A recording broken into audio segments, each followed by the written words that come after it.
Muy buenos días, muy buenas tardes a todos, dependiendo de se encuentren. Les habla el ingeniero Eliud Hernández, director de Inesatec. Si pueden, por favor, confirmarme que me escuchan y que también pueden ver mi pantalla. Vamos a chequear por allí, también confirmarnos desde dónde están conectados. Estamos por aquí presentes los ingenieros Bartolomé Tavera, el ingeniero Luis Núñez y mi persona. Vamos a ver si nos confirman. Por aquí nos dice Néstor Miranda, todo bien desde Nicaragua, perfecto. Andrés Taín, también le mandamos un saludo. Vamos a ver qué más. Fernando López, desde México. Excelente. Bueno, pareciera que todo está en orden. Y podemos dar inicio a esta sesión interesante, ¿no? De hoy. Por aquí Rubén Marcelo desde Ecuador, Carlos Correa también desde Colombia, le mandamos un saludo. Desde Lleida nos dice Alex Espinet, de Cataluña, por supuesto. Muy bien. Bueno, son muchos tópicos los que podemos de alguna manera discutir hoy, ¿no? Hay bastantes aspectos interesantes relacionados con este tema que vamos a recordarlo para que lo tengamos en contexto un poco. Si entramos a nuestros webinars, hoy vamos a hablar de la realidad actual del diseño sísmico de edificación. Ese sería un poco más o menos el escenario de lo que estamos planteando, ¿no? Y bueno, aquí vamos a tratar de pasearnos un poquito sobre esas nuevas tendencias, qué es lo que está ocurriendo, ¿no? Alrededor del diseño sísmico, esos cambios de filosofía que se plantea y qué nos dan los software, ¿no? En todo este planteamiento, ¿no? Y yo creo que esa sería parte del inicio de lo que va a ser la esencia de este webinar, en el cual yo voy a tratar de introducir un poco el concepto del desempeño. Bien, vamos a tratar de hablar un poco de ese concepto del desempeño. Lo que pasa es que para hablar del concepto del desempeño, evidentemente, hay que pensar primero en lo que estamos haciendo actualmente. Precisamente por eso hablamos de la realidad actual del diseño sísmico de edificaciones. Estamos quizás en un cambio filosófico, en este caso, y de ahí las nuevas tendencias. Por un lado, un cambio filosófico de lo que es la metodología, y la otra parte que tiene que ver propiamente con el diseño. Bueno, cómo utilizamos las herramientas, incluyendo la metodología BIM y todo eso para hacer proyectos de una forma mucho más integral, ¿no? Como los decía, por ahí me acompaña el ingeniero Bartolomé Tavera. Hola Bartolomé, ¿cómo estás? Hola, Eliud. Bueno, gracias y saludos nuevamente a los asistentes. Les agradecemos por su puntualidad. Ya casi somos 50 personas que estamos acá reunidos para tratar este tema bastante interesante. Que bueno, como de costumbre, para los que conocen a Eliud y a Luis, verán que esto va a ser una mini masterclass o una masterclass que luego quedará también disponible en nuestra web para que puedan verla más adelante y seguramente incluso como material de consulta. Y también solemos agregarlos al inicio de la mayoría de nuestros programas de formación. Por mi parte, les mostraré algo bastante, digamos, breve desde un punto de vista, porque el tiempo, bueno, evidentemente es finito y para que nos rinda a cada uno, bueno, les prometemos que van a sorprenderse con varias cositas y varios modelos que vamos a ver hoy en CPCAD, en Robot, en Revit, en Tecla y bueno, por aquí estaré. Eliud. Perfecto. Bueno, también está por ahí Luis, el ingeniero Luis. Hola Luis, ¿cómo estás? ¿Me Hola escuchas? Eliud, hola Bartolomé. Perfecto. Saludos a todos los asistentes. Y sí, creo que es importante, ya que vas a tocar un tópico, Eliud, que sabemos que está dentro de lo que serían las próximas actualizaciones normativas a nivel mundial, sobre todo en los países donde el tema sísmico es un tema preponderantemente importante para la seguridad de las personas que habitan o que están dentro de estas estructuras. Y es evidente de que todo este criterio del diseño por capacidad, de todas estas cosas, está asociado al diseño sísmico per se. Cuando vamos a otras condiciones del comportamiento ante acciones accidentales como el viento, nosotros no esperamos inclusiones inelásticas importantes. Sin embargo, cuando estamos en el sismo y queremos diseñar una estructura eficiente y segura, además de confiable durante su comportamiento y desempeño, el tema de toda la inclusión inelástica está inherente al diseño y por tal razón siempre hay implicaciones importantes a considerar más allá de lo que nosotros obtenemos muchas veces en modelos estructurales, donde el enfoque clásico es el análisis elástico lineal. Por ello, todos estos métodos para el punto de desempeño y todos estos criterios que se aplican para pseudoanálisis, digamos, no lineales, como podría ser el pushover, es muy interesante toda la interpretación de esto porque tiene que ver con las solicitaciones reales que van a llegar a la estructura y que evidentemente van más allá de lo que nosotros podemos predecir en un modelo elástico lineal. Así que creo que va a ser una sesión interesante, además de enfocar siempre, como lo hará el ingeniero Bartolomé, todo el tema del detallado y lo importante de una consistencia en los resultados constructivos que se planteen respecto a la solución estructural. Claro que sí, claro que sí. Yo creo que va a ser importante, ¿no? Para dar un poquito, insisto, del contexto, ¿no?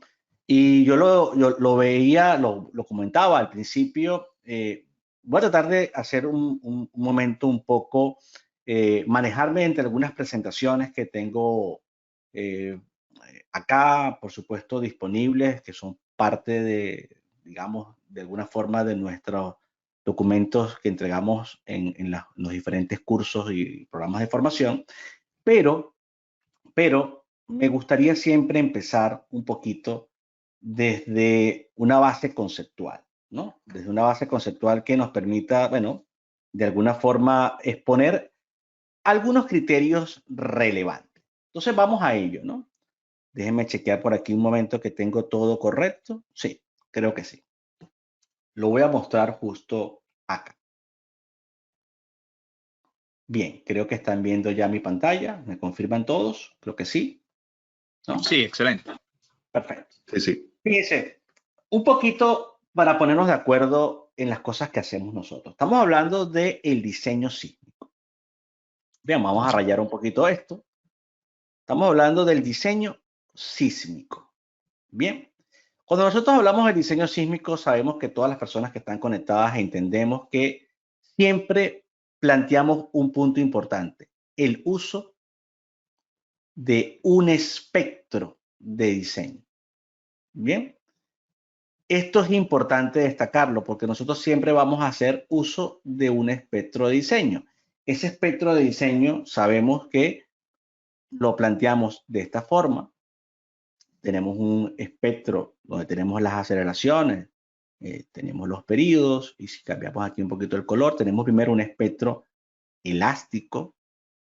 Bien, este sería nuestro espectro con R igual a 1, que es el que llamamos elástico. Y tenemos un espectro inelástico que tiene un R mayor a 1. Este sería nuestro espectro inelástico. Ahora bien, ¿dónde viene parte del problema que hemos reiterado muchísimas veces?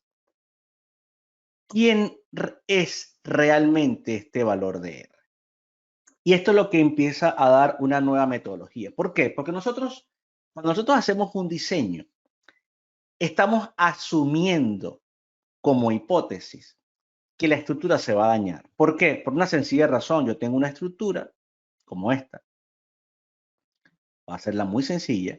Una estructura que está, este pórtico, por ejemplo, de 2 niveles. Yo someto esto a una acción sísmica que la represento a través del espectro. Supongamos que el espectro elástico iba a producir un corte basal, vamos a decirlo, elástico, a lo mejor de 500 toneladas, ¿no? Pongámoslo así. Siempre lo hemos comentado de esa forma. ¿Qué pasa si el R ejemplo es 5.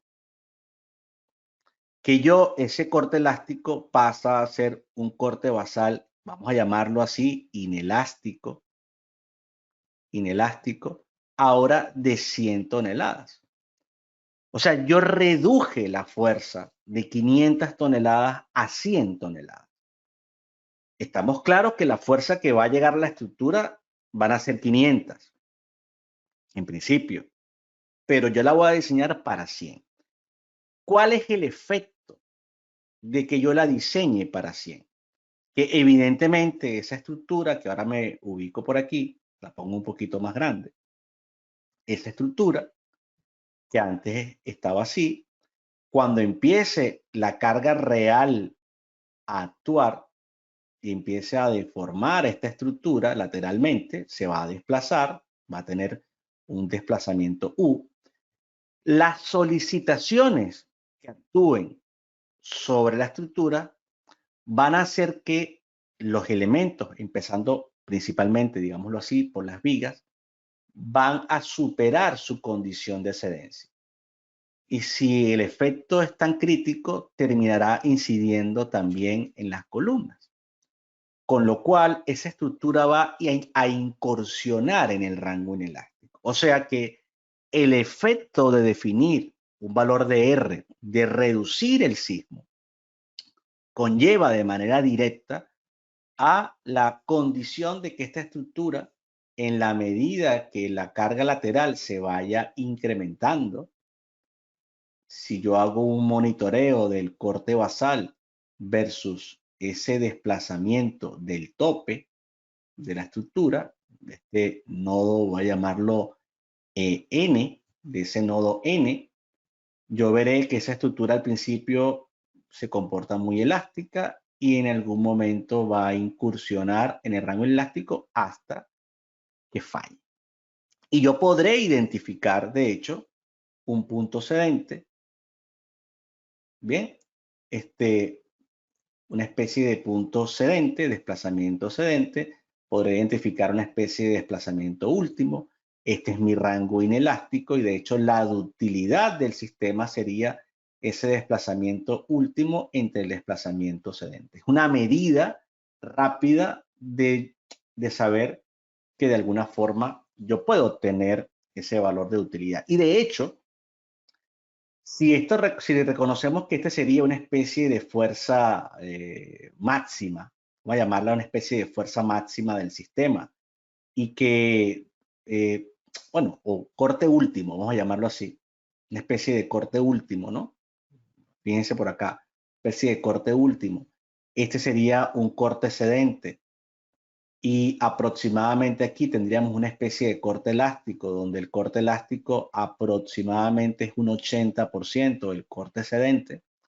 Yo puedo definir una especie de factor de sobreresistencia, que sería dividir el corte último entre el corte elástico, es decir, el corte último entre el 80% del corte cedente.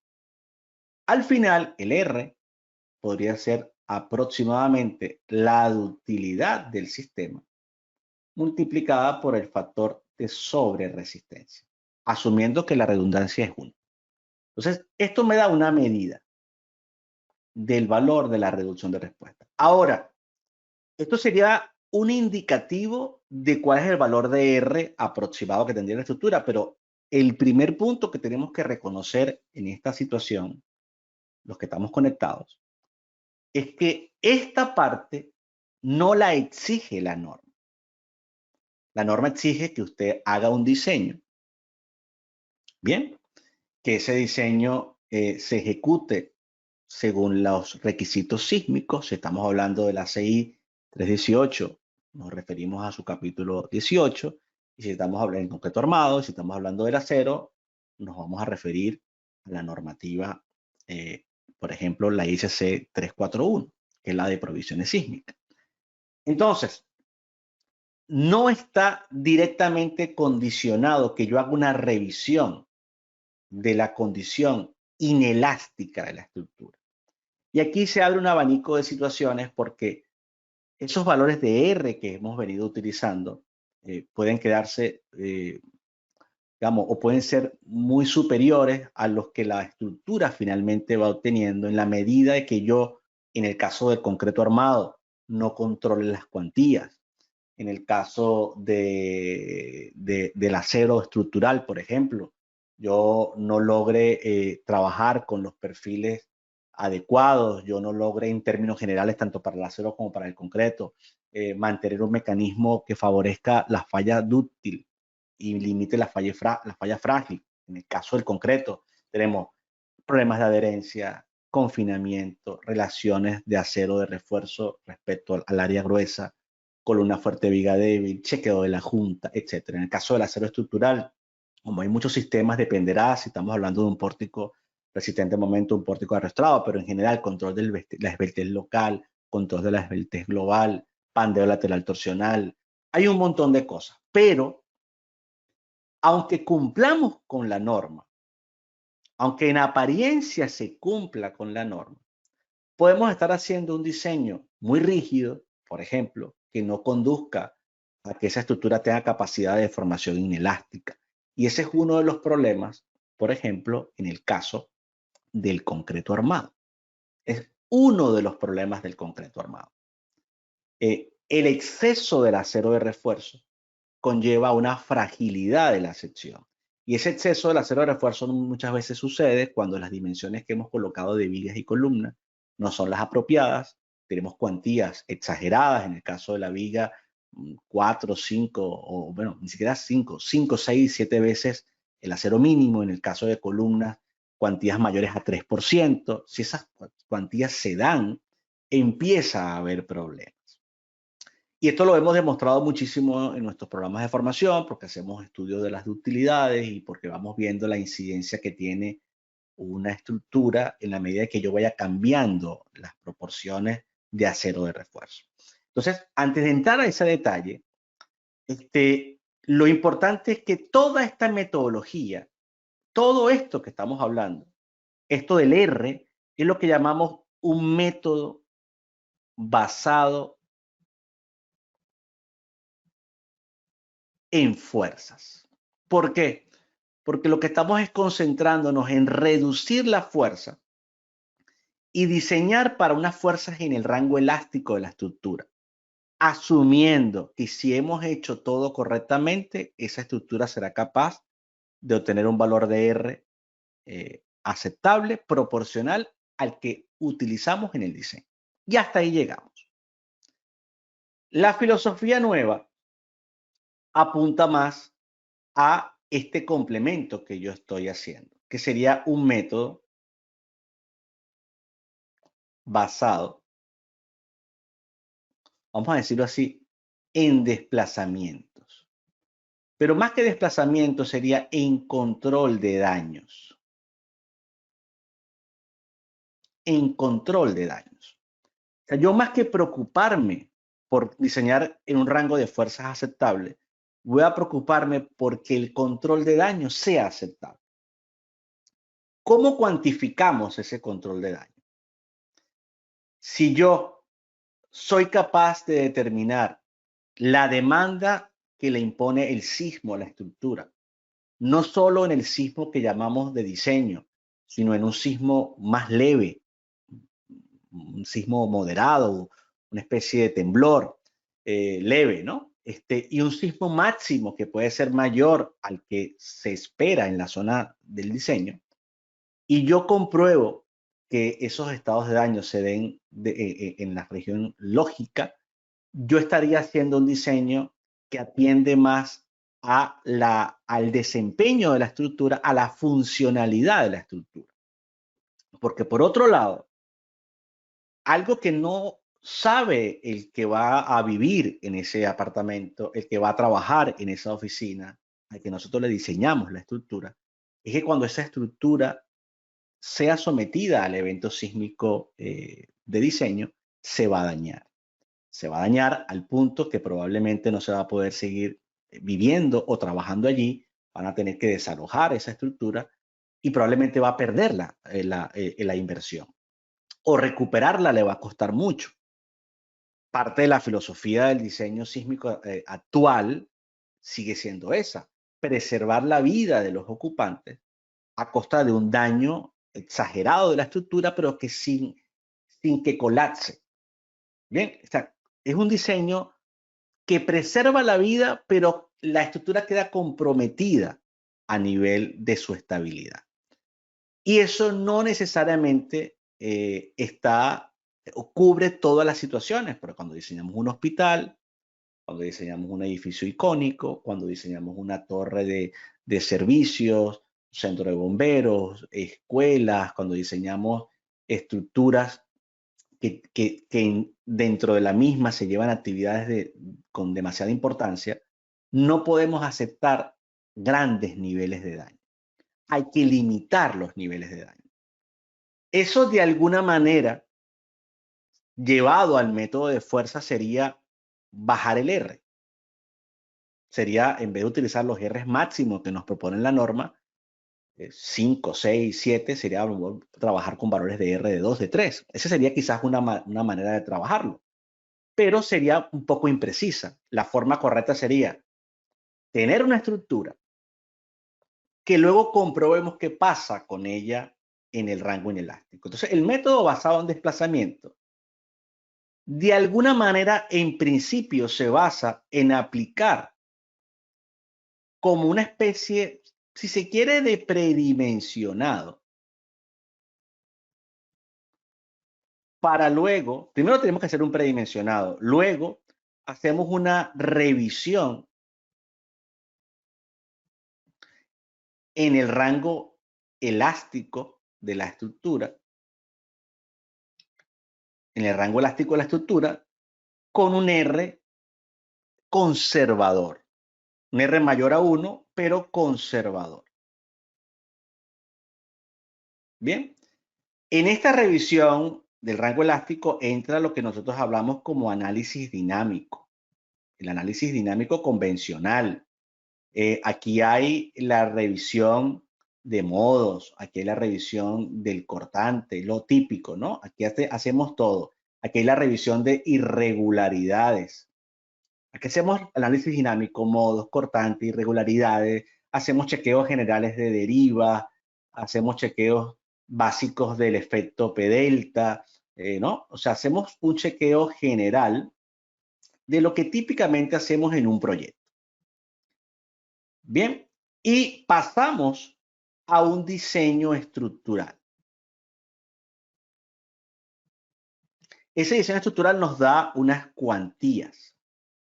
Aquí vamos a cumplir la norma,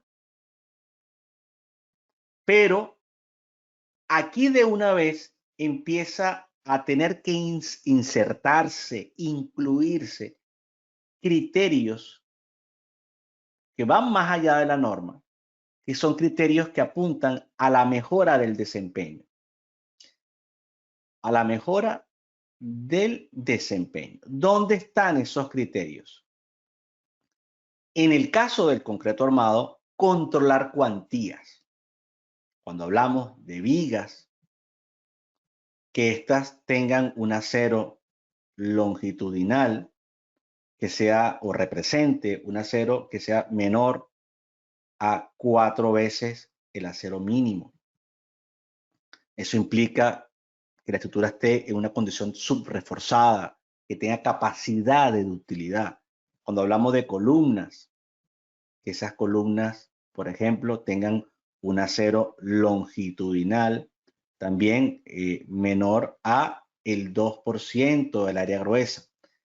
Si mezcláramos el caso de muros en los miembros de borde, que también no pasemos de un 2.5% del área gruesa en los miembros de borde, es decir, hacer un diseño. En el caso, esto todo es concreto armado. Es concreto, ¿no? Concreto armado. Vamos a ponerlo mejor. Concreto armado. Bien, en el caso del acero, como no tenemos este juego de las proporcionalidades, lo que hay es que buscar la manera que se produzca el mecanismo dúctil en un sistema excéntrico que falle el enlace, en un sistema concéntrico que falle la riostra, en un sistema de pórtico resistente al momento que falle la viga. Para eso hay que cumplir el criterio columna fuerte, viga débil, etc. O sea, este sería el primer planteamiento general. Y habríamos hecho una validación elástica con criterios de desempeño y tendríamos que pasar entonces a qué punto. El siguiente punto, que lo pongo por aquí, es a una revisión de la respuesta no lineal. Y eso va a llevar a otro punto, que es la revisión propiamente del desempeño sísmico. Bien, a la revisión del desempeño sísmico. Esa revisión del desempeño sísmico, para que entendamos un poquito a qué hago referencia. Voy a abrir una presentación que tenga una especie de revisión de aspectos fundamentales. Y vamos a ir a un punto importante aquí. Permítanme llevarlos dentro de toda la verificación a esta imagen que está aquí. Segundo por acá. Y la vamos a ver justo ahora. Fíjense. Esto que estamos viendo en pantalla representa este punto. Esto representa la capacidad. Y esto representa la demanda.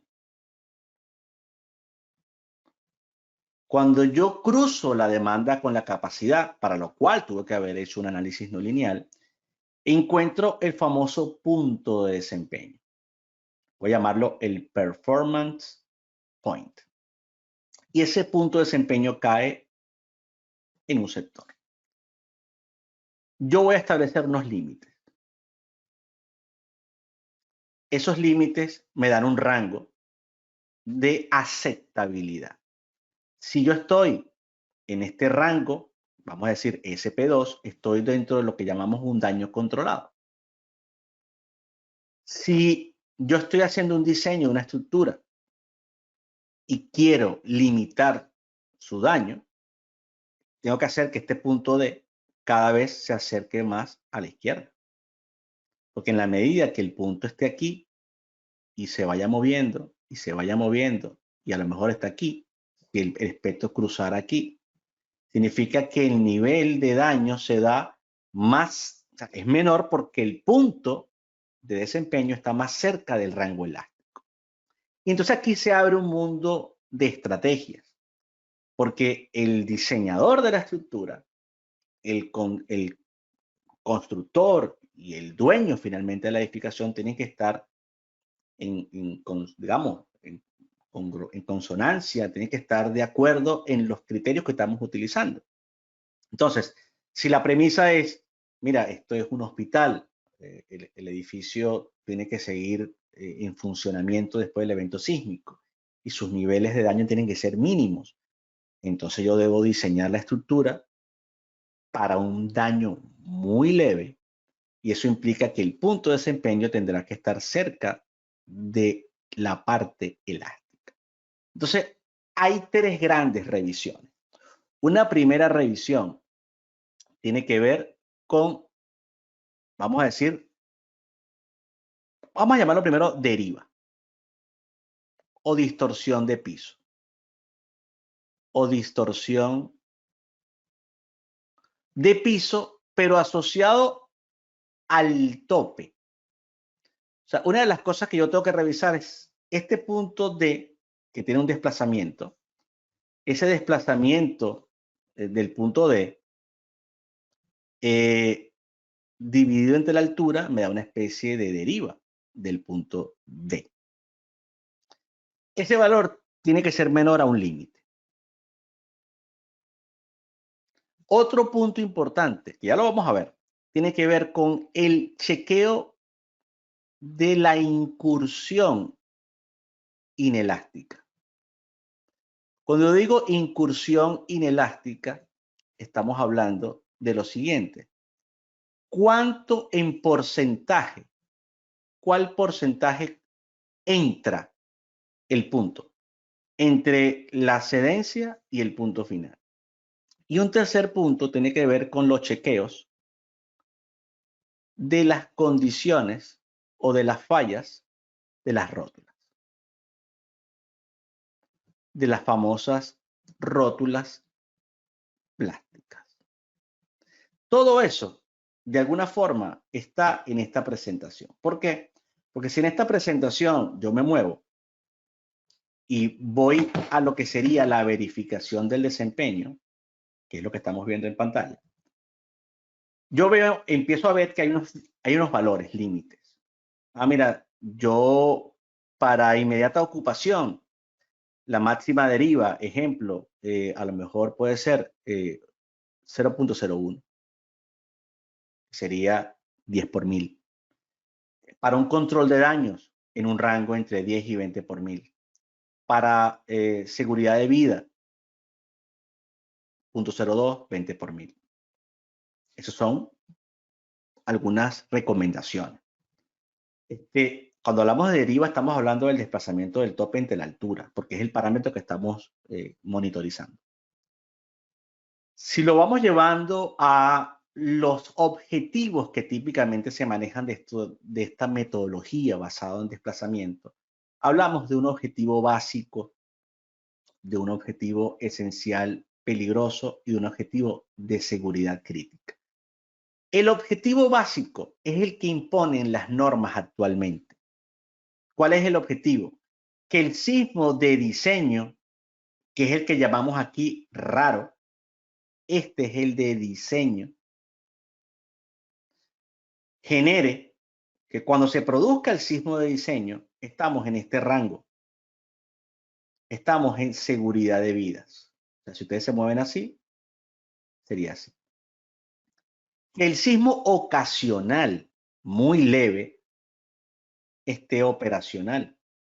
Y el sismo muy raro, llamado máximo, que es un sismo que puede tener una aceleración mucho más grande de la esperada, que puede ser estadísticamente probable, conlleve a la estructura a estar cerca del colapso.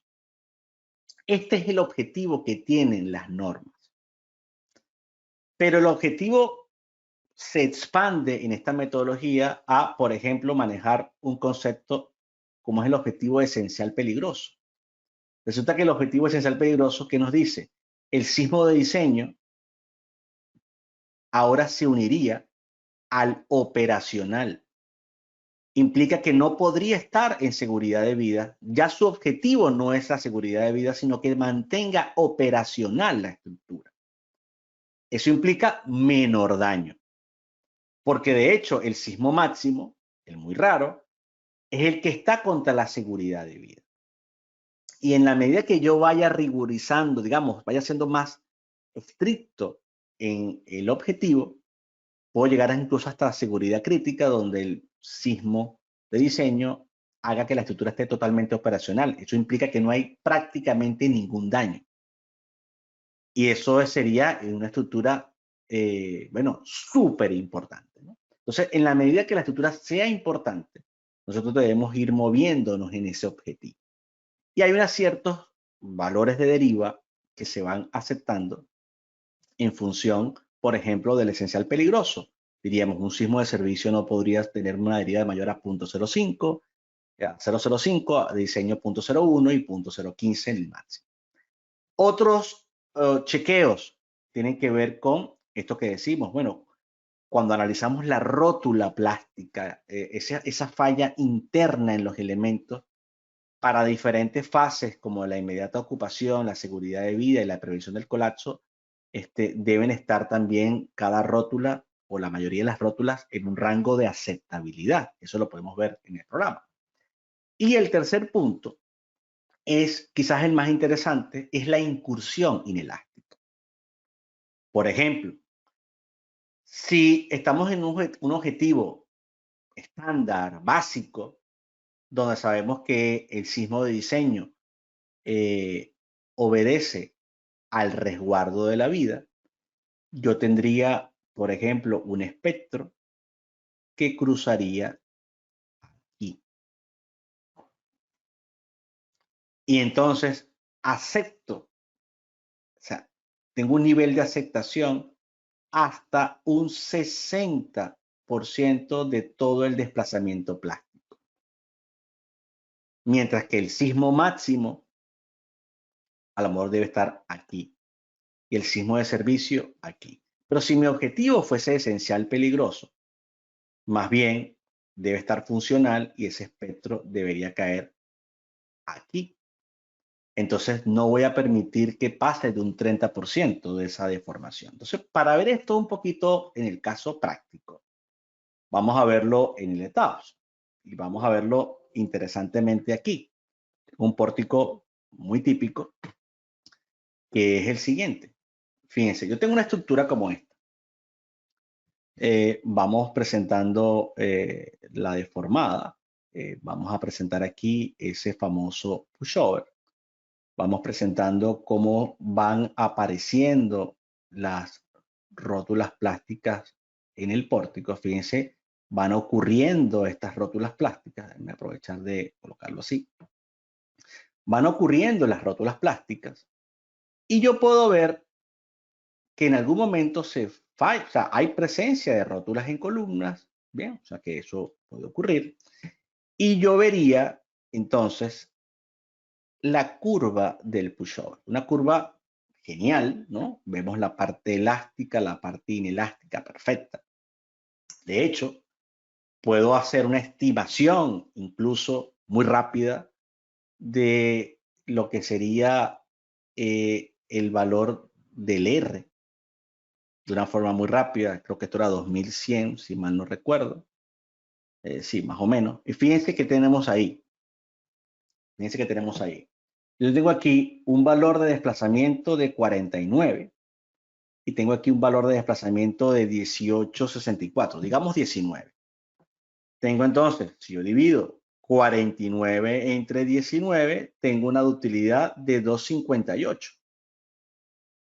Bien, 258.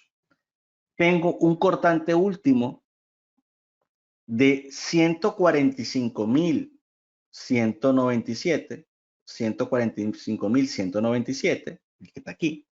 El cortante excedente que está aquí, lo vemos aquí abajo, 131, que es este, 131. Si yo agarro 131.754 y lo multiplico por 0.80, me da 105.000, que fíjense más o menos es el valor donde ya empieza a aparecer la tangente de esta curva. Si yo divido eso, me da 1.37. Y si yo multiplico por el valor que tenía de utilidad, me da un R de 3.55. Y es interesante, ¿no? Bueno, digamos que en una cierta metodología, esto quizás pueda llegar hasta 4, vamos a decirlo así. O sea, que no es un gran R, no es un gran valor de R. Yo puedo mejorar esa estructura.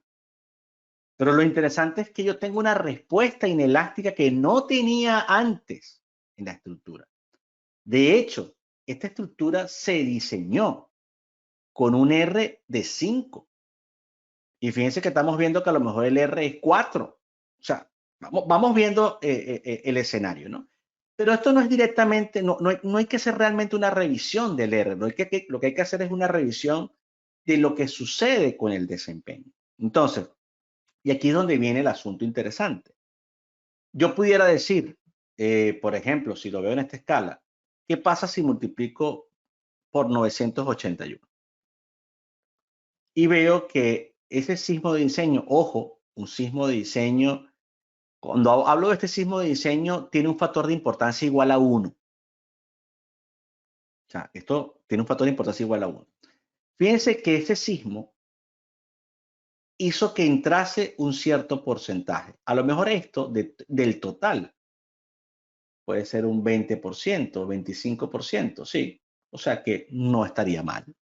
Si yo multiplicara esto por un factor de importancia, que lo que conlleva es un cambio del periodo de retorno producto de haber modificado la probabilidad de excedencia, yo multiplicara esto por 1.5, ahora el valor me da aquí. Y a lo mejor esto representa, sí, un 60% de toda la capacidad inelástica. Y si yo hubiese multiplicado 981 por un factor mucho más pequeño, que es el sismo de servicio, perdón, Vamos a ver aquí si lo puedo, bueno, voy a poner 600 ahorita para que me dé el valor. Un segundo para ver si me lo logra dar. Vamos a ver, salir y entrar nuevamente. Un segundo por aquí. Vuelvo a entrar. Y voy a ver si me lo logra dar un segundo por acá. No se preocupen. Esto debería darlo sin ningún problema. 500. Sí, bueno, vamos a hacerlo si quieren entonces con el método del espectro de capacidad. Vamos a hacerlo con el otro método para que lo vean. Déjenme ubicarlo aquí un momento.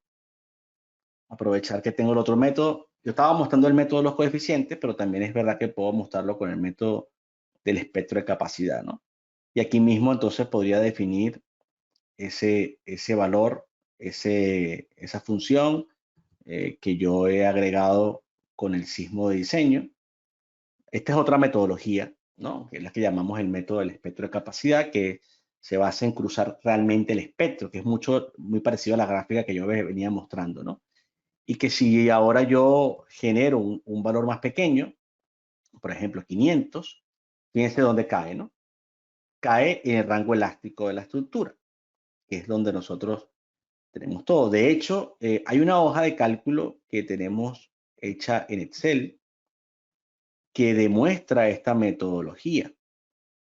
Demuestra toda la verificación del punto de desempeño para demostrar que los valores que llega el programa son correctos desde toda una metodología que, bueno, obviamente no nos da tiempo de ver toda esta metodología aquí, pero que existe toda una comprobación interesante del punto del desempeño de la estructura, ¿no?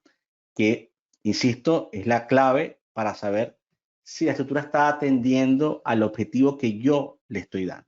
Y para que esto no quede, digamos, un poco abstracto dentro de lo que venimos conversando, simplemente les voy a explicar cómo sucede la conversión, que sería esto que estamos viendo, lo van a ver ahora justo en pantalla, lo voy a mostrar aquí. Cuando yo hablo de sismos, hablo de un sismo de servicio, un sismo de diseño, un sismo máximo, que lo he estado repitiendo, ¿no? El sismo máximo de diseño y servicio lo tengo que usar para verificar. El que hace la norma básicamente es el sismo de diseño. Un sismo de 10% de probabilidad de excedencia en 50 años de vida útil. ¿Cómo se lee? ¿Cómo se lee esto? Existe 10% de probabilidad de superar la aceleración en la base de la estructura con la que hemos diseñado en 50 años de vida útil. Entonces, al tener un 10%, genera un periodo de retorno de 475 años, que muchas veces se redondea a 500 años, y es el típico sismo de diseño. El sismo máximo conlleva a reducir la probabilidad. Si yo reduzco la probabilidad es porque es mucho más difícil superar la aceleración en la base contra la que estoy diseñando y eso aumenta el periodo de retorno y genera una fuerza más grande. Y si más bien aumento la probabilidad es porque es muy probable superarlo, es porque estoy hablando de una aceleración mucho más pequeña. Entonces hay una convergencia entre las aceleraciones y los periodos de retorno que me permiten pasar de un sismo de diseño a un sismo de servicio, generándome un factor de reducción de 0,47, por ejemplo, y de un sismo de diseño a un sismo máximo, incrementando más bien un factor en 1,33. Pero esto es porque es 5%, si fuera 4%, si fuera 3%, si fuera 2%, este factor pudiera ser 1,4, 1,5. Y esto es lo que en la norma llamamos factor de importancia.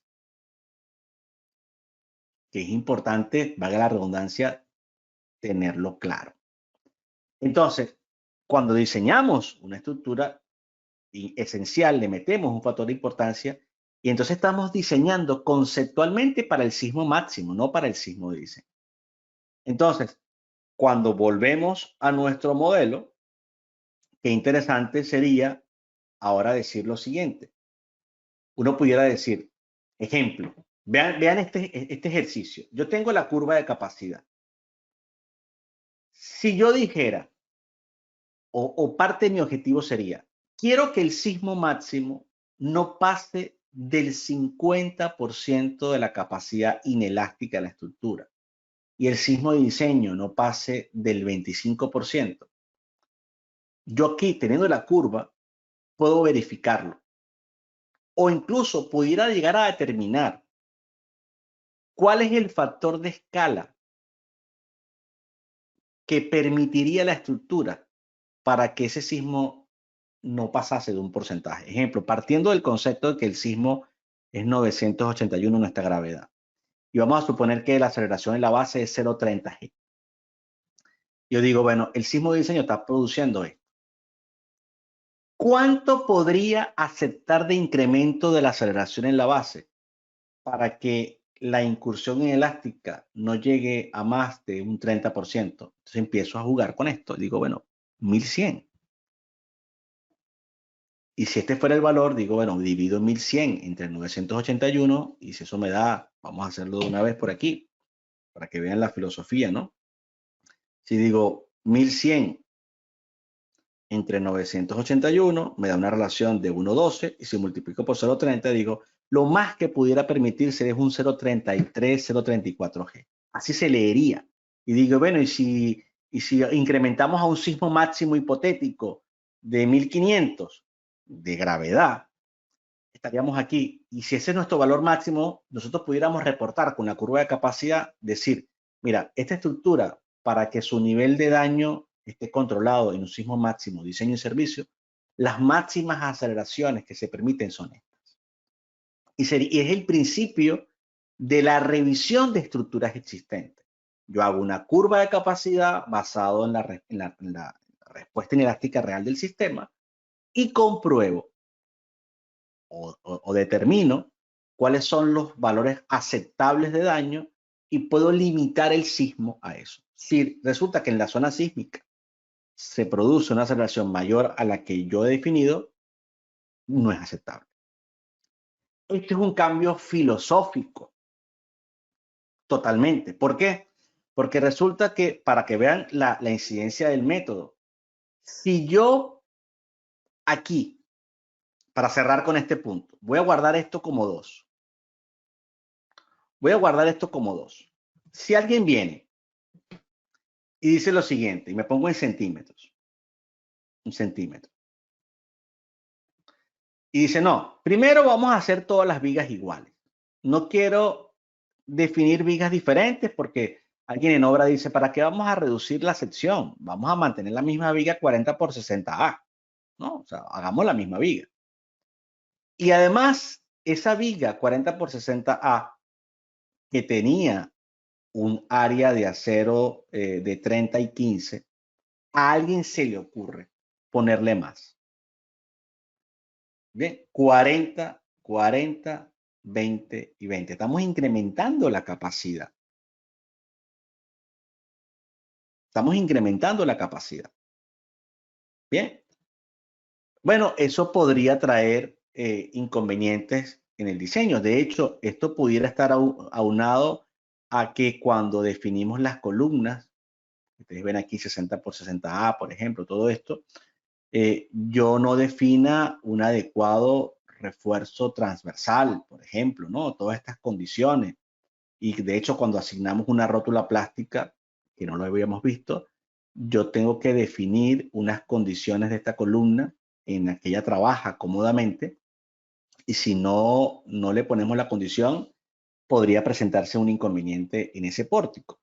Por lo tanto, ahora, cuando yo hago el análisis de la estructura, o hiciese el análisis de la estructura, podría notar cambios porque ahora, al tener vigas de mayor área de acero, son más resistentes. Eso genera que se comprometan más las columnas. Y aunque yo esté incrementando la resistencia general del sistema, puedo estar comprometiendo la ductilidad. Y esa es parte de la discusión. Parte del problema de la norma es que no fija límites de la resistencia. Yo puedo cumplir la norma, pero con una resistencia exagerada de los elementos. Eso pasaría, por ejemplo, en el concreto, con una cantidad de acero muy grande, en perfiles metálicos que estén sobrados, por ejemplo. Y eso implicaría que a lo mejor ese exceso de rigidez no le permite a la estructura disipar energía, deformarse, y los valores de R que yo establecí no son correctos. Entonces, ese match no está explícito en la norma. Ese es parte del problema de esta metodología que hemos estado de alguna manera aplicando, y es parte de la realidad actual. Por eso lo hablamos de la realidad actual, porque esto que yo les estoy mostrando es un cambio filosófico que algunas normas ya han empezado a dar, esta nueva metodología, y que nosotros tenemos que entender que debemos ir hacia allá, ¿no? Es parte, bueno, del objetivo. Fíjense ahora, quiero que vean qué pasó con la estructura. Fíjense esta estructura.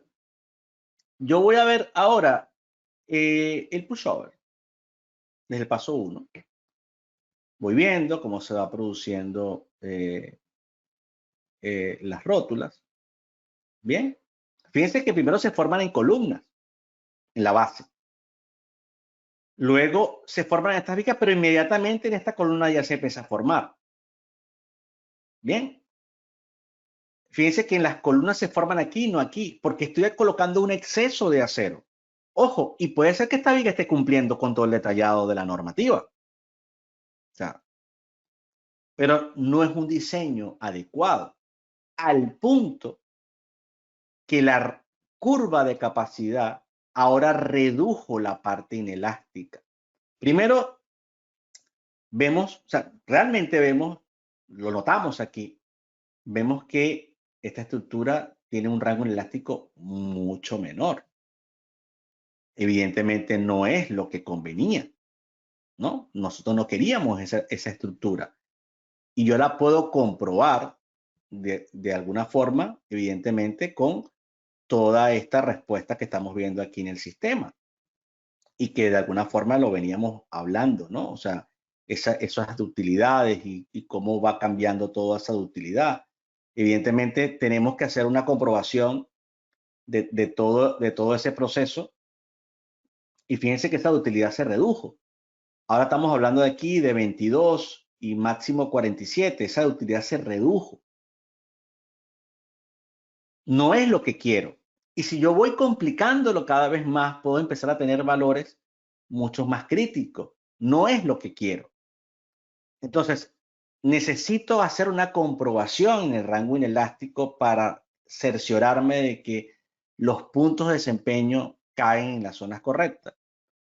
Que eso es un poco lo que está ocurriendo en esta comprobación de aquí. Bien, que estos son los mismos puntos que estamos viendo, ¿no? Entonces, una vez que yo tengo estas comprobaciones, sí puedo certificar que mi estructura puede disipar energía, que obviamente obedece digamos, a una respuesta esperada, y entonces, bueno, toma forma todo el diseño. Entonces, la realidad actual del diseño sísmico va hacia esto, hacia implementar la metodología basada en desplazamiento, incorporando el análisis no lineal. Y bueno, yo he tomado aquí una hora en algo que, de hecho, los exalumnos que están conectados saben lo amplio que es esto, ¿no?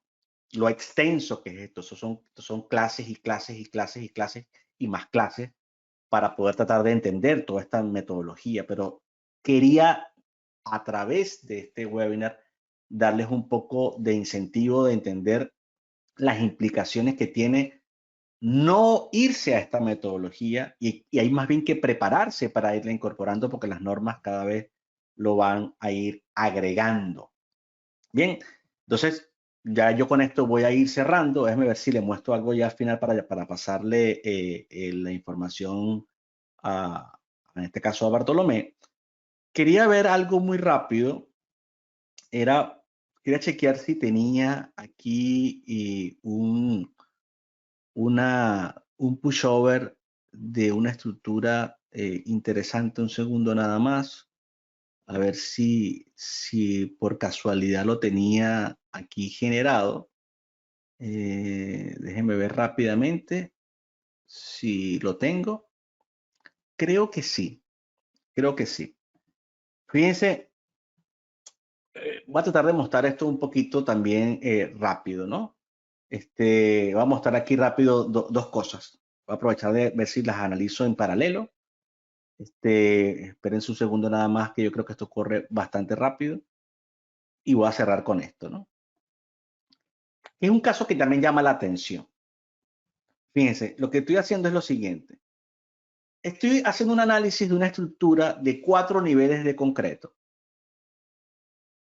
de 13 niveles de acero, que está siendo diseñada con un sistema concéntrico convencional, el famoso Special Concentrically Braced Frame. Y vamos a ver la diferencia en la respuesta inelástica que tiene este sistema cuando sustituimos las riostras convencionales concéntricas que pandean por un sistema alternativo llamado Buckling Restraint Braces, de pandeo restringido, donde las riostras no pandean. Y esto no lo podríamos cuantificar sin un análisis no lineal. O sea, la única forma de cuantificarlo, las mejoras, las ventajas que produce, es a través de un análisis no lineal, que yo estoy haciendo ahorita en paralelo. Además que en este ejemplo se ve la incidencia del sótano, de la rigidez que produce el sótano y de que evidentemente el cortante basal importante se produce prácticamente en el nivel 4, porque es la zona en la que se deforma la estructura. Ya lo vamos a ver. Termino esto y le hago el pase al ingeniero Bartolomé Tavera para que muestre ahora esa otra cara del diseño, de que una vez que nosotros teóricamente hemos hecho todo de manera correcta, y que hemos podido hacer toda una validación de la estructura en toda esta metodología, bueno, también seamos capaces de reproducir de alguna forma todos los despieces, todos los detallados, o sea, todo lo que conlleva la implementación del diseño, habiendo pasado ya por el análisis no lineal, por supuesto, ¿no? O sea, que esa sería parte de la estrategia a seguir. Ya esto va a terminar, así que denme un momento nada más. Les falta muy poco y en lo que termine ya les muestro el resultado, ¿no? No sé si quieres comentar algo tú, Luis, mientras termina esto. Es muy breve, creo que le quedarán menos de 5 minutos. Bueno, saludos a todos. Es importante ver que todo lo que nosotros hacemos desde el punto de vista normativo es un procedimiento que busca simplificar todo el problema conceptual y procedimental para poder ser eficientes en lo que sería el diseño cotidiano. Este tipo de situaciones con la no linealidad y comprender todo el problema, realmente los programas han ido evolucionando desde hace 20 años hacia acá de una manera que ya nos permitirían inclusive apropiarnos de estas metodologías para hacer casos de estudio particulares a estructuras realmente importantes. Porque vamos a estar claros, si yo tengo una estructura lo suficientemente regular, con unas dimensiones y luces entre columnas, digamos, típicas que utilizamos dentro de lo que sería el comportamiento tradicional de una estructura regular, probablemente los valores de R que nosotros obtenemos a nivel normativo son valores aceptables desde el punto de vista del comportamiento. Pero cuando tengo estructuras atípicas con mucha forma caprichosa arquitectónica, que es lo que está ocurriendo en la actualidad, con irregularidades importantes en planta, irregularidades en elevación, discontinuidades en los diafragmas, dobles alturas, una cantidad de situaciones que la arquitectura moderna ha incorporado sensiblemente en los nuevos diseños. Es ahí donde creo que este tipo de aplicación de la no linealidad va a ser inclusive exigido desde el punto de vista normativo como algo obligatorio a implementar. Por eso prepararse un poco hacia todo lo que tú estás mostrando, Eliud, en este seminario, como un pequeño abreboca, es importante porque en el corto plazo eso es lo que va a ocurrir. Yo recuerdo hablando con ciertos profesionales de otros países, amigos de los cuales pertenecen al ámbito normativo de sus países de referencia, ellos hablaban de que estaban discutiendo mucho la posibilidad que en las próximas ediciones la no linealidad se convirtiera en ciertos tipos de estructuras en un requisito obligatorio para la revisión analítica y del diseño definitivo de esas estructuras. Por supuesto, vuelvo a insistir, no aplica a todas las estructuras como actualmente la norma lo implementa. Fíjense que el método estático equivalente se aplica bajo ciertos tipos de estructuras, pero ya cuando tengo ciertas irregularidades y ciertas situaciones de altura, entonces realmente la norma impone el análisis de 3 grados de libertad, un análisis dinámico o un análisis de histograma de frecuencias en el caso de que sea una estructura que de alguna manera tiene alguna referencia de carácter de importancia respecto a histórica en el país de referencia. Entonces, este tipo de cosas ya existen en la norma, pero se aplica específicamente a situaciones de estructuras de mucha importancia, pero estoy seguro que en el corto plazo en la mayoría de las normas se va a incorporar de manera obligatoria la no linealidad cuando tengamos necesidad de utilizar la ductilidad como un recurso para poder absorber y disipar energía. En aquellas situaciones donde la ductilidad no esté presente, por supuesto, eso no tendrá ningún sentido, ¿no? Sí, sí. Bueno, de hecho vemos este pórtico, fíjense cómo se produce en el pórtico concéntrico el pushover. Entonces yo empiezo a ver la respuesta del sistema.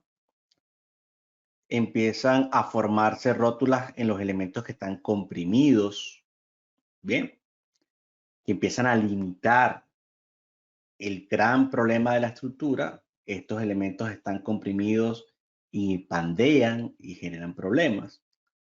Y la estructura, bueno, empieza a responder lateralmente, ¿no? De hecho, se empieza a producir hasta una falla en la columna que recibe uno de estos elementos que está aquí, ¿no? Importante, cuando voy revisando, llega un momento que ya termina, veo la curva del pushover y no veo una gran incursión elástica. Lo que veo es una curva muy lineal con un intento de incursión inelástica, pero realmente su respuesta es muy lineal. Bien, o sea que esa es un poco lo que está pasando con estas estructuras y la razón por la cual esos elementos o esos sistemas no son dúctiles, ¿no? Realmente. ¿Qué pasa con el sistema BRBF? El sistema de riostras de pandeo restringido, que los pueden investigar los que no sepan en internet. Riostras de pandeo restringido. Bueno, simplemente que cuando analizamos el pushover, empezamos a ver una respuesta lateral, empiezan a formarse las rótulas, bien, atracción y compresión prácticamente de manera simultánea, porque logramos que la atracción y la compresión se equilibren de alguna forma. Y fíjense, no se produce todavía fallas en las columnas, permite muchos más pasos, o seguir y seguir y seguir deformando la estructura, muchísimo. ¿Qué diferencias trae?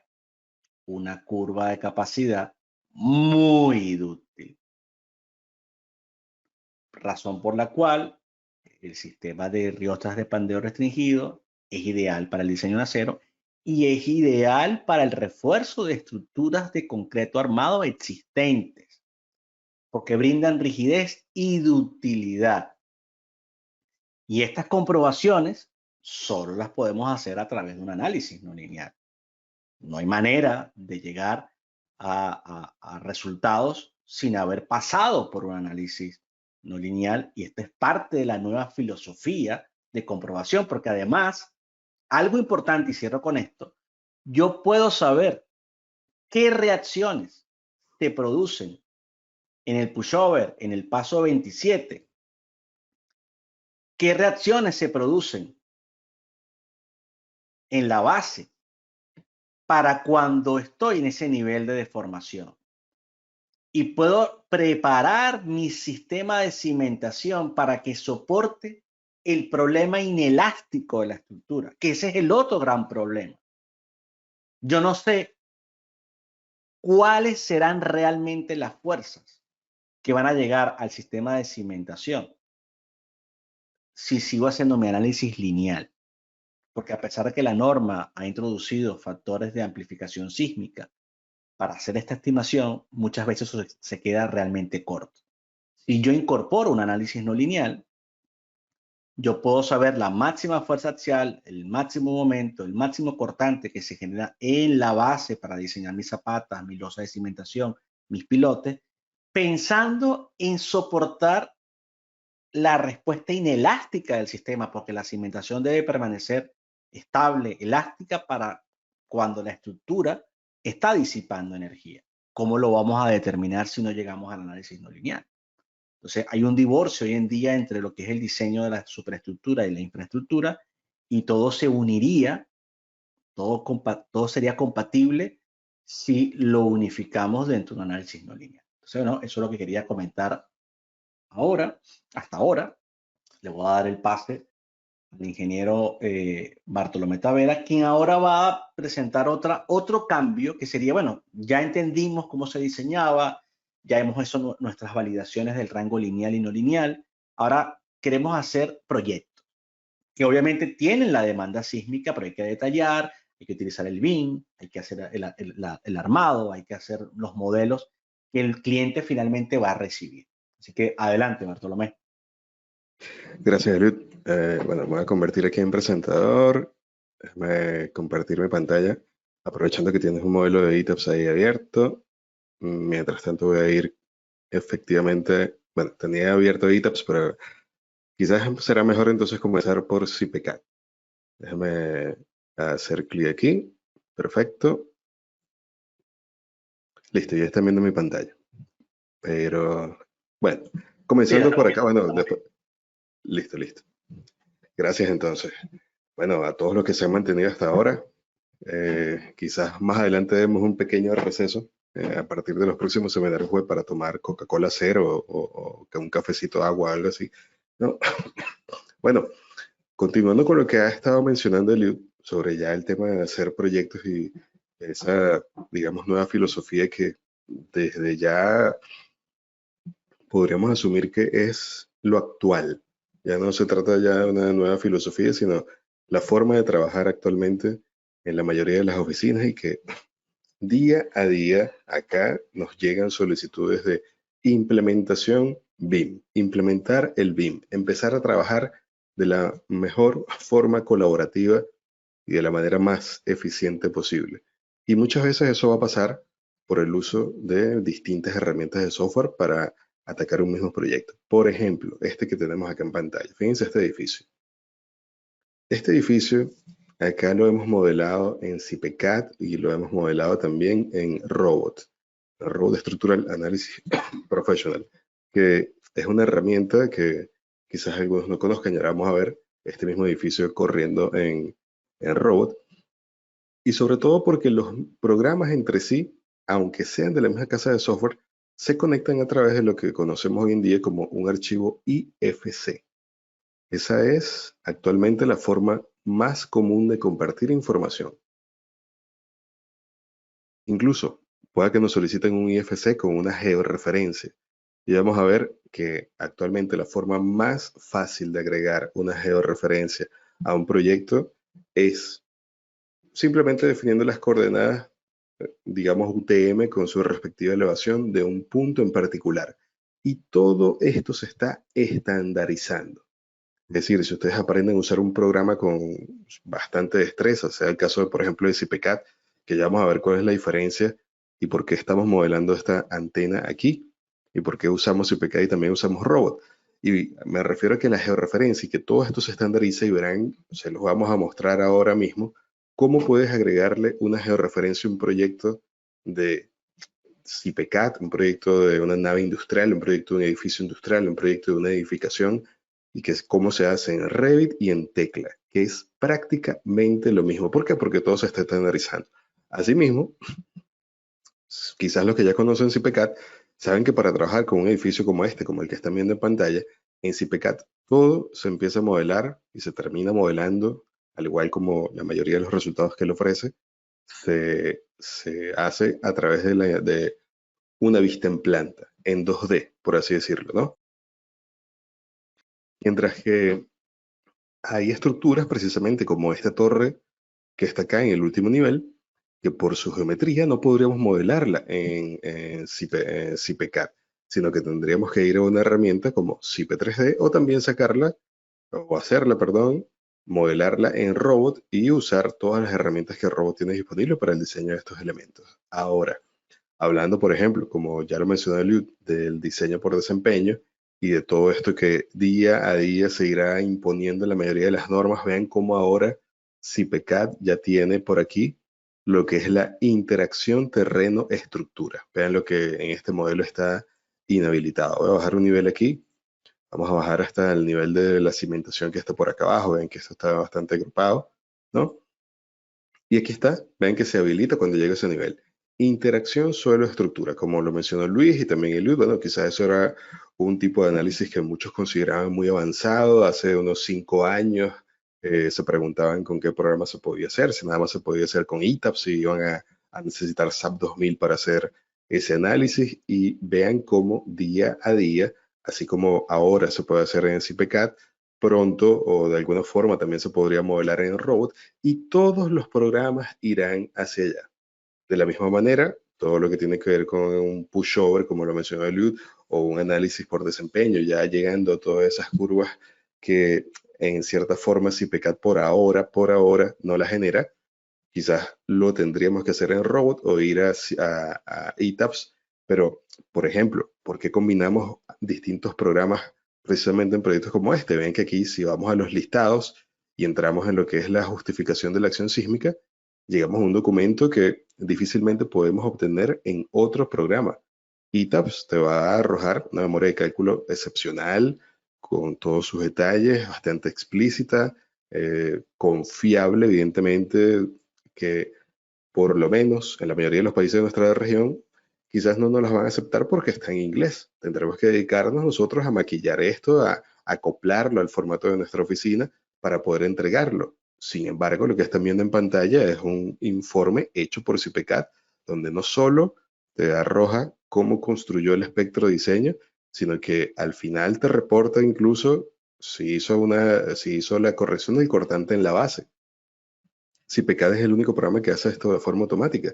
Siempre que lo hemos hecho en ETABS o en Robot, por ejemplo, lo hacemos de forma manual usando una hoja de Excel y en algunos casos una hoja de MATLAB, pero vean por aquí, vamos a llegar hasta esa hoja de la verificación que seguramente, a ver, estará por acá abajo, la justificación sísmica, el cortante sísmico combinado, por aquí, bueno, aparecen todas las tablas de los centros de masa, de los centros de rigidez, de la masa que participó, los periodos y frecuencias de cada modo de vibración. En este caso no fue necesario corregir ese cortante en la base, pero esto es un documento perfectamente en español que se puede exportar. Y así como se generaría este documento acá, y ya tenemos las secciones definitivas en, perdón, acá en el programa, que podemos llevar a otro para que haga un análisis más complejo. Es decir, esta misma estructura la tenemos modelada, como lo mencioné, en Robot, y también la tenemos modelada en ETABS, precisamente para aprovechar, digamos, el mejor producto que podamos crear con cada una de esas herramientas. Desde el punto de vista de lo que es el hormigón armado o el concreto reforzado, CIPECAT hace un trabajo excepcional y siempre será nuestra herramienta casi predilecta para los proyectos de concreto armado. Si nosotros obtenemos, voy a ir un segundo abriendo un modelo en, perdón, en ETABS. Si nosotros obtenemos todas las, digamos, todas las dimensiones de los elementos en ETABS, verificando, por ejemplo, la relación columna fuerte, viga débil, el corte en la junta, pero ya tenemos las dimensiones definitivas de los elementos de concreto, además de tener, evidentemente, las áreas de acero. Podemos usar CIPECAT incluso para solo detallar, como una herramienta de detallado, porque luego cuando vayamos acá a generar o a chequear los resultados de lo que fueron los diseños de cada uno de los elementos, trabajamos sobre los planos, y los planos de CIPECAT, hasta por lo menos hasta la mañana o hasta esta tarde del día de hoy, no conocen rival, actualmente. O sea, el plano que podrás obtener en el CSI Detail no tiene nada que ver con esto, además de la interacción que tú puedes tener con el plano.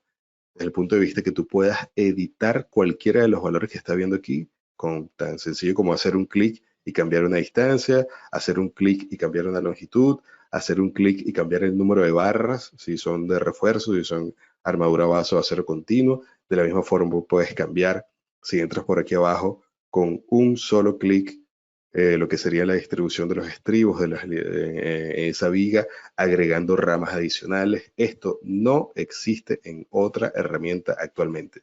Ni siquiera cuando llevas la información del tecla designer a tecla structure, vas a llegar a este nivel tan automatizado.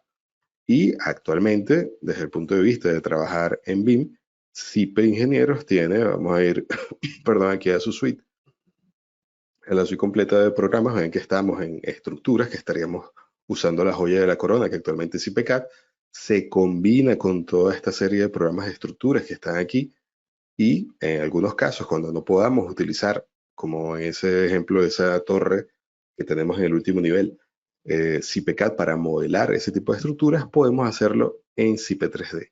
Y día a día van agregando nuevas herramientas, por ejemplo, tal es el caso del Strubing Shear Wall, que si vamos acá, fíjense cómo CIPECAD te puede diseñar un muro sismo resistente con sus elementos de borde prácticamente con cualquier sección transversal actualmente. Incluso hemos visto modelos, no los hemos hecho nosotros, pero hemos visto, disculpen, modelos donde la sección del muro es curva por completo.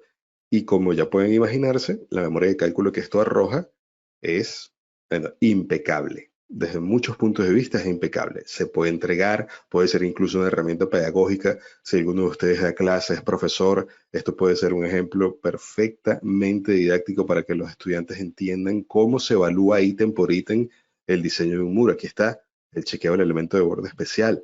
Si se requiere, véanlo aquí, el elemento de borde especial. Más abajo nos dice cuál será la longitud del elemento de borde especial.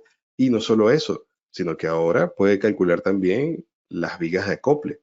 Fíjense que aquí tengo la viga que conecta ese tramo del muro sur, y estamos ante el mismo escenario, es decir, ese render 3D de las barras de acero que en ocasiones a veces no parece tener gran utilidad, pero luego cuando tienes todo el modelo en un solo programa, puedes ver que incluso si vas a la obra, antes de llegar a la obra, puedes tener una reunión con todos los involucrados en cortar y doblar estas barras, y ya tienen una visión clara de qué van a armar, y ya eso es trabajar de forma colaborativa, es ahorrar tiempo, es prevenir que no sepan qué es lo que van a hacer. Esto se puede llevar, vean aquí este botón de 3D y también el botón de impresión. Esto se puede llevar un DXF 3D en volumen y se puede compartir por WhatsApp, se puede compartir una imagen para que lo armen con facilidad. Y nuevamente, si vamos aquí a la comprobación de ese dimensionamiento de la viga de acople, de esas vigas de Intel, está todo perfectamente detallado. Una razón más para seguir usando CIPECAD. Y sobre todo, puede que se pregunten, bueno, ¿y los planos de esos, perdón, efectivamente, de esa viga de acople, dónde estará? O sea, pronto. La respuesta es que pronto. Por ahora no se están diseñando por completo o creando automáticamente los planos en el Strubing Shear Wall, pero muy pronto lo harán. O sea, el equipo de desarrolladores está trabajando en eso. Y precisamente, si por ejemplo tuviésemos el mismo caso, si regreso acá de esta torre que está en el último nivel, vean la diferencia. Estoy abriendo en CIPECAD actualmente este modelo con, con algunos detalles, ¿no? Pero quiero que vean, vamos a enfocarnos solamente en la torre. Véanlo aquí. No vemos conexiones en la torre, ¿cierto? Actualmente lo que hay que hacer es vincular esto en el BIM Server Center, compartir la información a través de ¿qué? A través de un archivo IFC. Eso lo hace CIPE internamente. Y luego esa torre, ven que ahora tenemos un botoncito, vamos a ver aquí en entrada de vigas, que dice BIM. Dice vista atrás del edificio, incluyendo el modelo BIM. ¿Quién es el modelo BIM? El modelo BIM ya lo van a ver corriendo ahora de la estructura como tal. Si vamos a la parte de arriba de la torre, veremos conexiones. Ya lo van a ver. Denle un segundo, que bueno, estoy usando a tope la memoria de RAM. Fíjense por aquí, tenemos la conexión que está, incluso la placa base que está llegando a esa columna. Están conexiones aquí simples, conexiones a momento. Incluso, ¿cómo se llama esta herramienta ahora? Que pasó a maximizar todas las capacidades de cálculo de conexiones de CIPE 3G. Se llama CIPE Connect. La van a ver corriendo en vivo, fíjense. Aquí está CIPE Connect. Y quiero que se fijen también en algunos detalles para pasar a mostrar algo en otras aplicaciones, ¿no? lo que tiene que ver con la estandarización. Este tipo de estructuras de acero que está colocada en este mismo edificio, ven que aquí también en Robot la tenemos, el mismo edificio. Aquí hicimos el análisis de las fuerzas del viento, se diseñaron algunos elementos en Robot nada más. Si nos acercamos por acá arriba, muchas de estas conexiones no pueden ser calculadas ni en Robot ni en CP3D por defecto. Hay que recurrir a otra herramienta. ¿Y cuál sería la herramienta actual que, desde muchos puntos de vista, que digamos que el mayor experto que tenemos actualmente acá en Inesatec en el manejo de esa herramienta es Luis, el ingeniero Luis Núñez, quien hizo un comentario hace poco? Idea Estática Connection. Si ustedes han visto lo que hace Idea Estática, sabrán que es casi que increíble. O sea, y lo que van haciendo cada día es más impresionante. Yo creo que en cualquier momento no tenemos la menor duda de que van a sacar su propio programa de análisis y diseño de estructuras. Tienen las conexiones y ahora diseñar la estructura. Vean que aquí Robot permite, hablando de ese nuevo flujo de trabajo, de esa nueva filosofía, que tú instales el enlace BIM a idea estática y lo único que tienes que hacer es seleccionar todos los elementos de un nodo.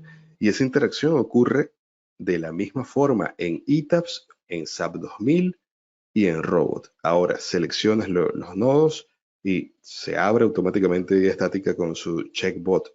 Vamos a ver aquí. Quiero que por lo menos se lleven perdón, por lo menos se lleven esta corrida del checkbot de IA estática. Y sobre todo, fíjense ahora, aquí está la torre de telecomunicaciones corriendo en SIPE Connect. Vean, por ejemplo, este símbolo de pirámide que tenemos acá, ¿no?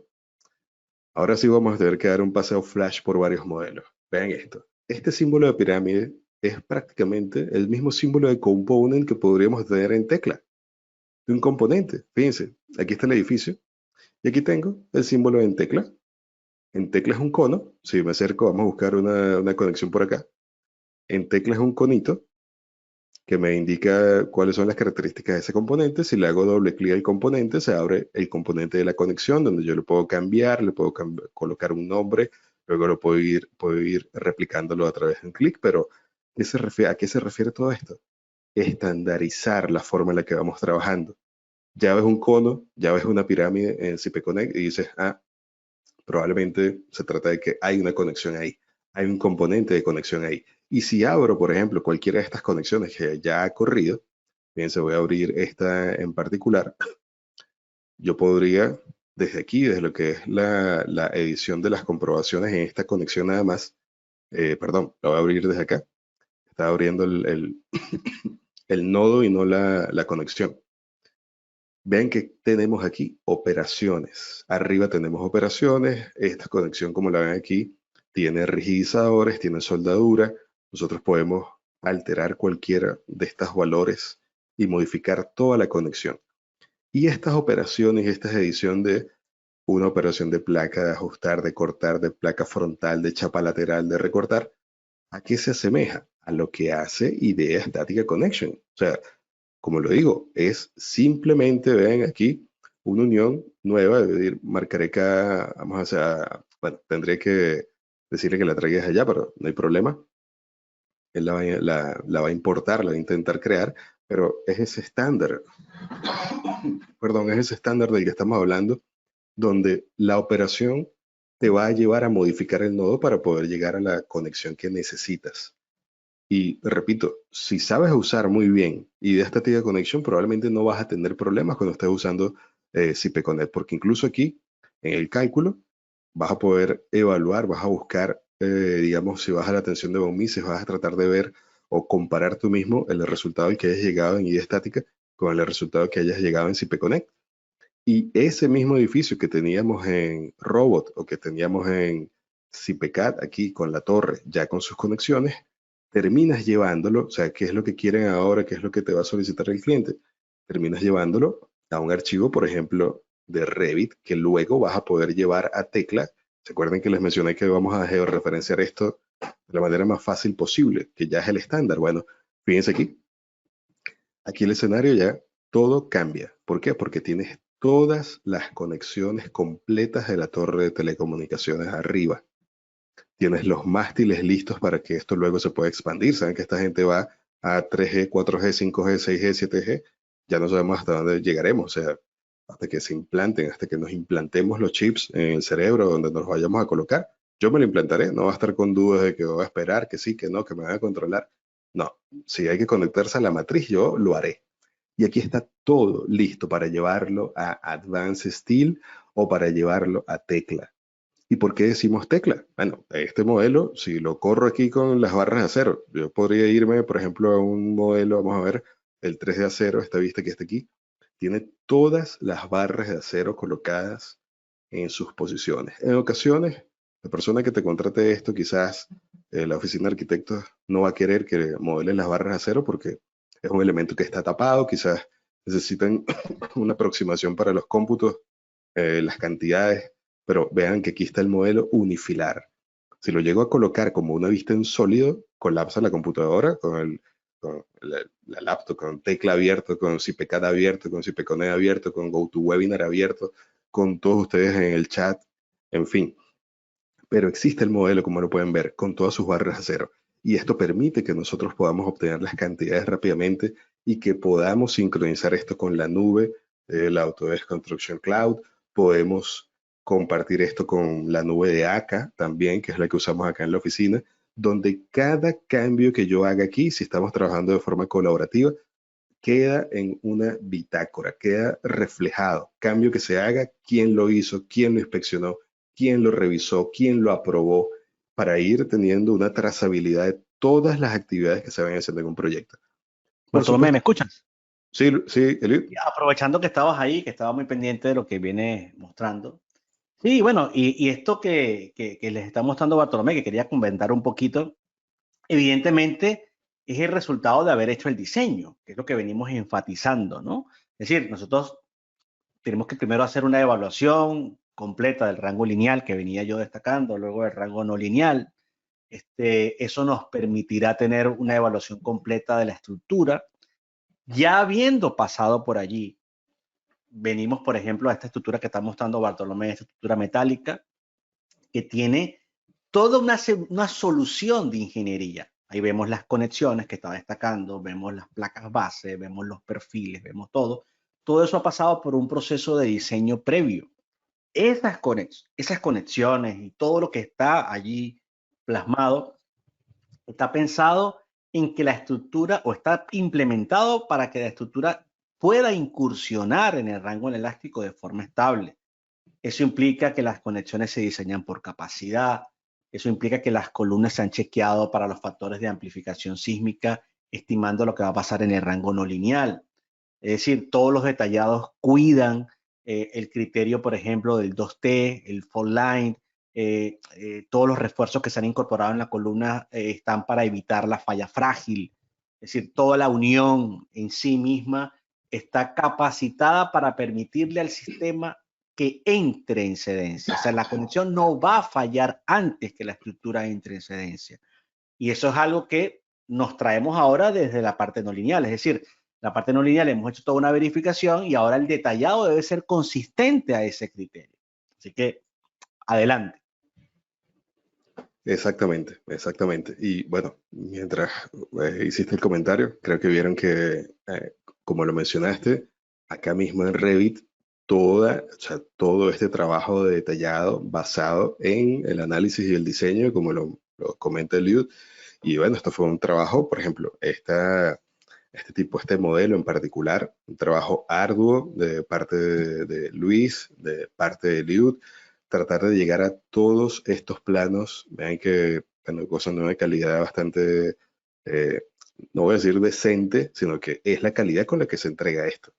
Luego de aquí se pasa a Advanced Steel, luego de aquí se pasa a AutoCAD, se puede seguir maquillando, y este mismo modelo que están viendo aquí tridimensional, vamos a ver si es el de la misma torre. Bueno, perdón, aquí está otro de otra estructura, pero voy a ir de nuevo aquí al detalle de la conexión. Vamos a ver si lo ubico por aquí.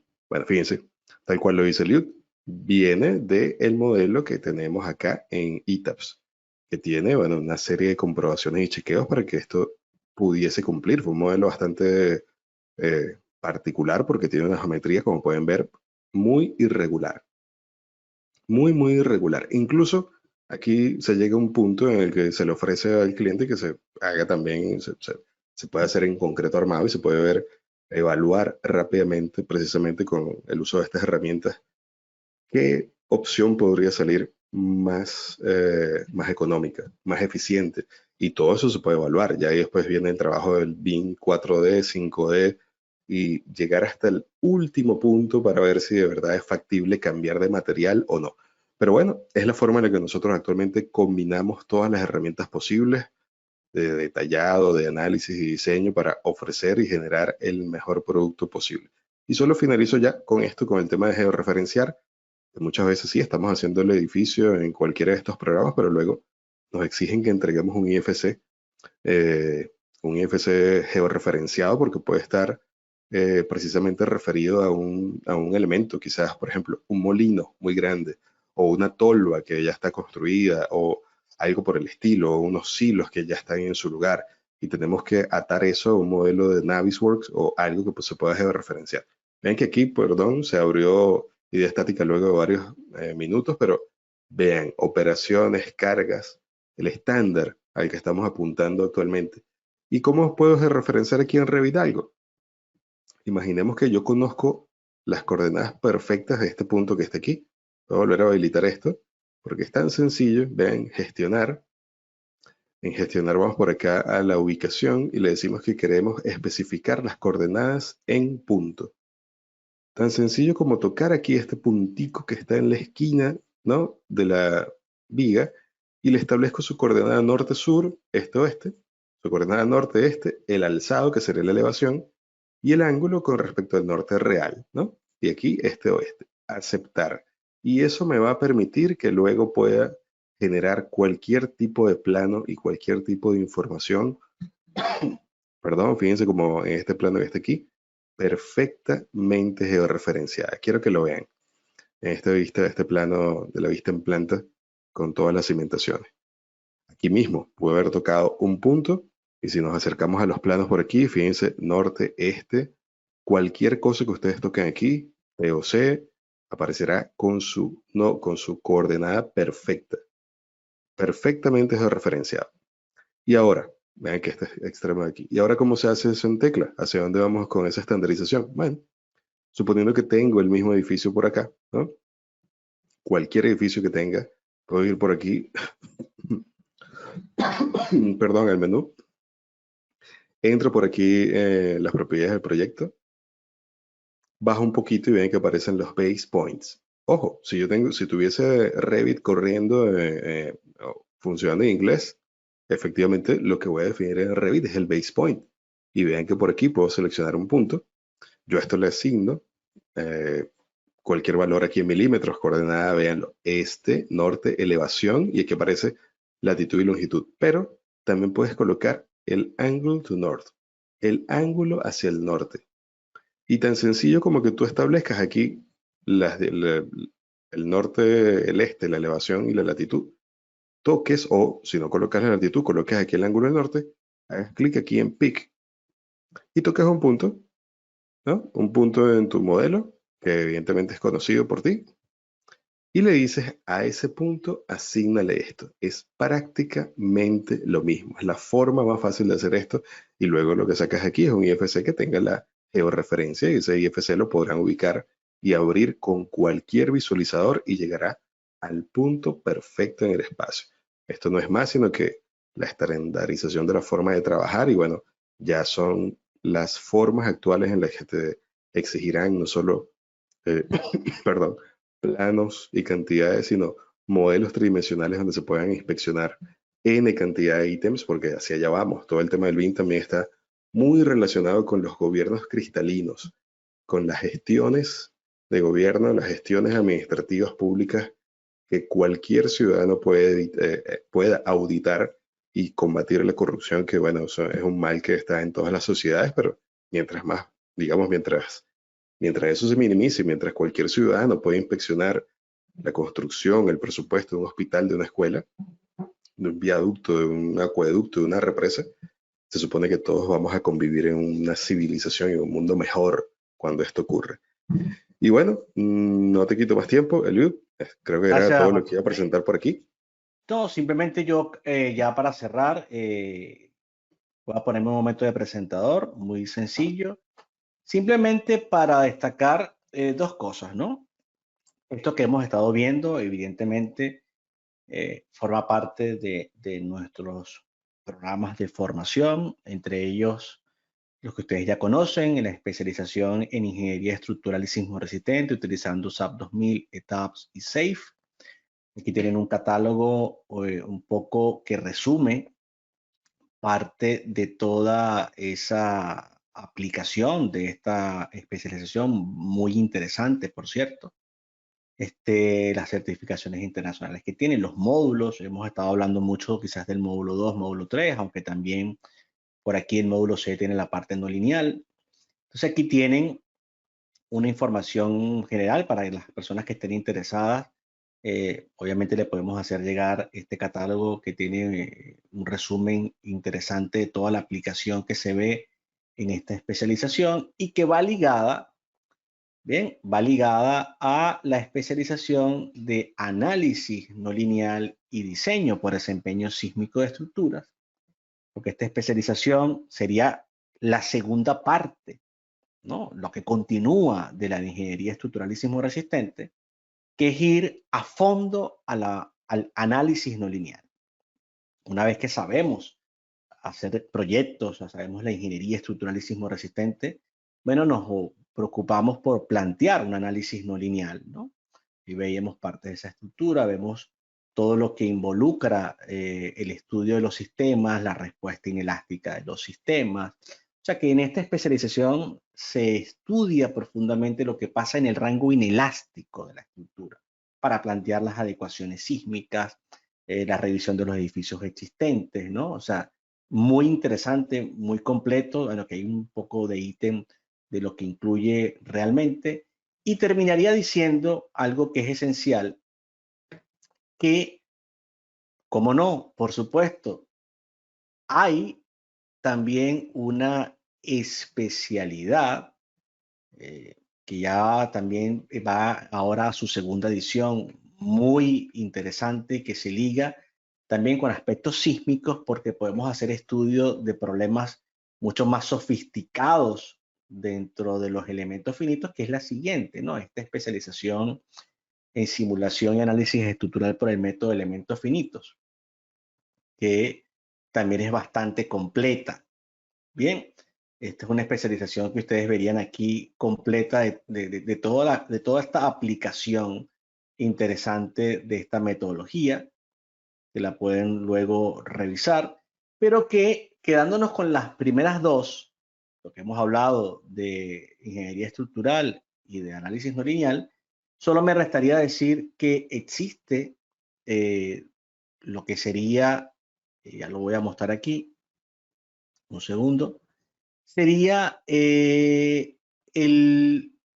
la información de nuestros másteres, bien, y que vamos a ver acá, por ejemplo, lo que pudiera ser el máster, que lo vamos a ver justo ahora, sería el máster en Ingeniería Estructural y Adecuación Sísmica de Edificaciones.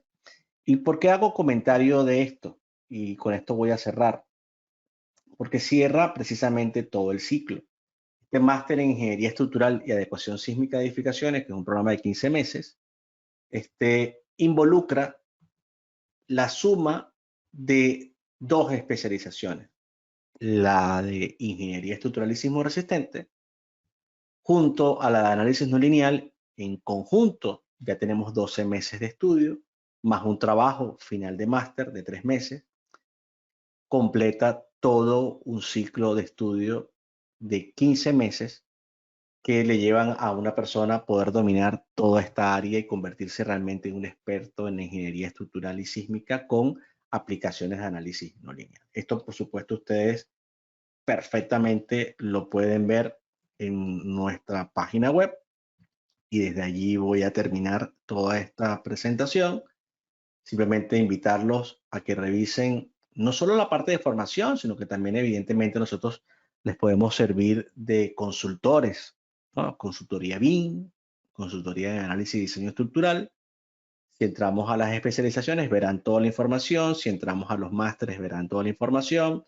Aquí también tienen el calendario de formación, cuando empiezan los cursos, cuando empiezan las especializaciones, cuando empiezan los másteres. Así que quedamos, bueno, a su disposición. A nosotros nos encanta hacer este trabajo, poder ayudar a muchos ingenieros a formarse. Eso también, por supuesto, nos ayuda a nosotros, porque hay una retroalimentación. Hoy en día también estamos desarrollando muchísimas consultorías con personas que han culminado nuestros programas de formación. Entonces eso también tiene un valor significativo, y también invitarlos a que revisen los artículos que tenemos en el blog, que hay cosas interesantes. Si lo hubiéramos asociado a lo que hablamos hoy, van a encontrarse, por ejemplo, temas como el diseño estructural, van a encontrarse aspectos del detallado, de muchas cosas. Aquí hay bastantes artículos, así que pueden pasar un buen rato revisando toda la información. Le agradezco entonces a todos los que asistieron, a Bartolomé por su participación, a Luis también por estar pendiente de las preguntas. Y bueno, quedaremos atentos a una siguiente oportunidad. Recuerden que tenemos nuestros webinars. El día de mañana tenemos el proyecto de nave industrial con herramientas avanzadas de Autodesk. Luego el 19 de diciembre tenemos bases conceptuales, programación y aplicación del método de elementos finitos. Así que son dos webinars interesantes que culminarán este diciembre. Hasta luego a todos, y espero encontrarlos en una siguiente oportunidad y, por supuesto, como no, en cualquiera de nuestros cursos. Hasta luego.